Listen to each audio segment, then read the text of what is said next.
حمدي وشكري لمن كل بسارة لوردا دون سوء عند سرسارة. Cheikh Mouhamadul Amin Diop radiyallahu anhu nee na Sëriñ Tuubaa ngi génnee këram gi ci Daarul Mannaan ginnaaw julli tisbaar bisub gaawu fukki fan ak juróom-ñeent ci weeru gàmmu ci atum 1321 dëppook atum 1903. sëñ Mouhamad Lamine nee na weeru koor woowa Sëriñ Tuubaa ngi ko wooree foofee ca Sarsara di barab buñ xam foofa ca Mauritanie.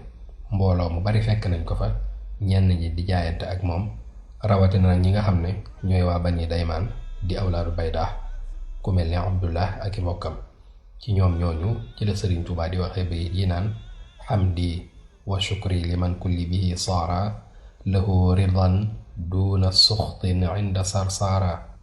Sëriñ Tuubaa nee na sant naa yàlla fa Sarsara moom mi nga xam ne sama lépp mujj na di ngërëmam te it di ngërëm lu xarab dootul topp ba mukk. nee na sant naa yàlla bu baax te gërëm naa ko lool ngërëm loo xam ne xarab du ci topp mukk, moom yàlla mi nga xam ne moo ma wammatal gaa yu baax yu may dimbale ci waa Bani Daymaan.